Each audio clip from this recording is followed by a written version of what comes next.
Welcome everyone to Ridgeland Ranch, Ridgeland, South Carolina. We are 2 or 3 days past the Hurricane Hermine, who went through here and dropped us some rain, got us back green again.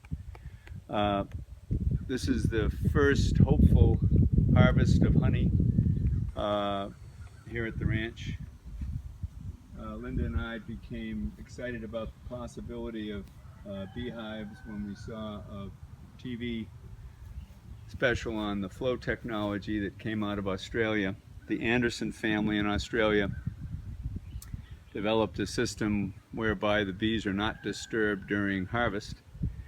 It was little Cedar, as in the tree. Cedar observed with his dad Stuart that many bees were crushed by the reassembly of the nest and very disturbed by the harvesting of honey, and this led to pursuit of a very benign way of harvesting honey without disturbing the bees. So we'll come over here and take a look at the flow hive. The flow hive is basically a hive similar to all others in that the underlying bottom of the hive for the bees and the honey deposition up top. There are a couple of windows that can be, or doors that can be removed, and you can see the plastic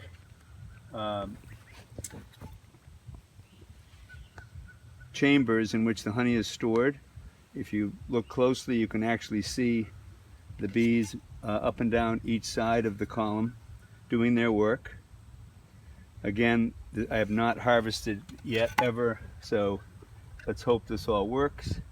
The upper chamber allows me to remove the little door, use a key to open the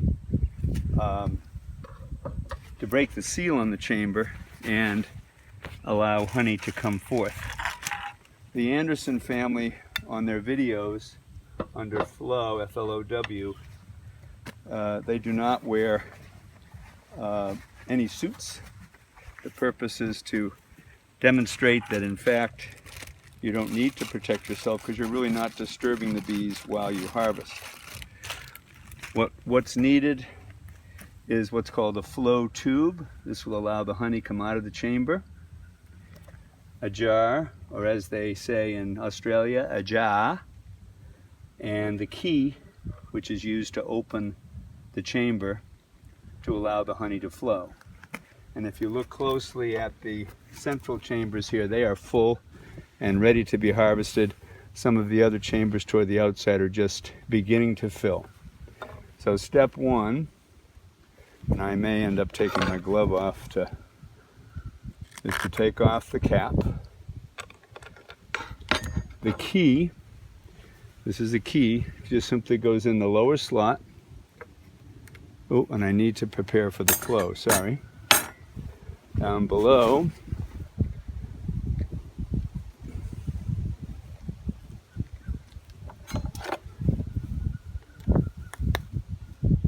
a little cap for the flow.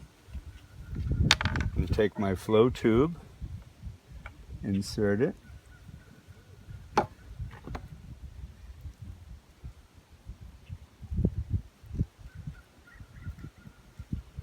put the jar underneath. Now I'm going to break the seal.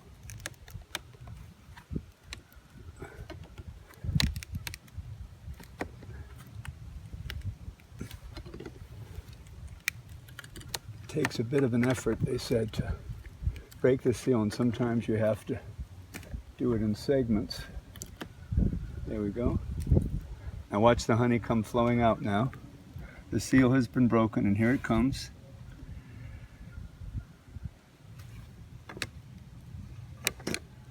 Needless to say, more than one chamber can be emptied at a time. Isn't that beautiful? The bees are not disturbed. The entrance for the bees is on the other side.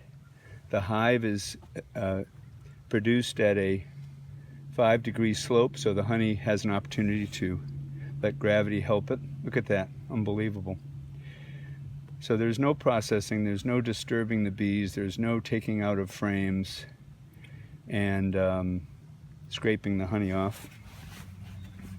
We noticed the honeybees earlier this spring doing quick work on our garden, which has a lot of lantana, blueberry blossoms, as well as other opportunities for them. First jar of Ridgeland Ranch honey, beautiful color. Haven't tasted it yet. It has to be, so I'm going to take the flow tube off, cap the outflow, and the design of the hive again is for nothing to be wasted. So any honey that remains at the bottom of the chamber will drop back into the nest so that the bees can recoup anything that is at the bottom of the hive. In other words, nothing will be wasted. So the flow tube gets loosened. You can see some honey coming out. I just dropped some on the, to let that flow.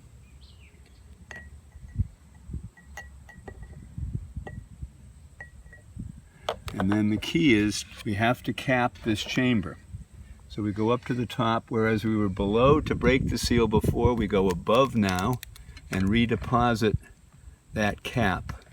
What it essentially does is seals the chamber.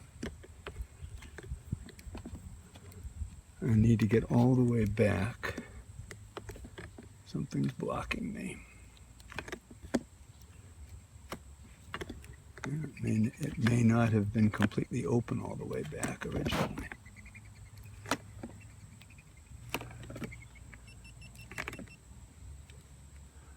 All right. So that should be closed. Now the cap for the top is designed to only fit once the top layer is put back in place, or this cap won't fit. That fits right in. If I try and put that cap in when the flap is up, it won't fit. So that chamber is now emptied. I've wasted a little bit here, which is not good, but again, first time. That's it.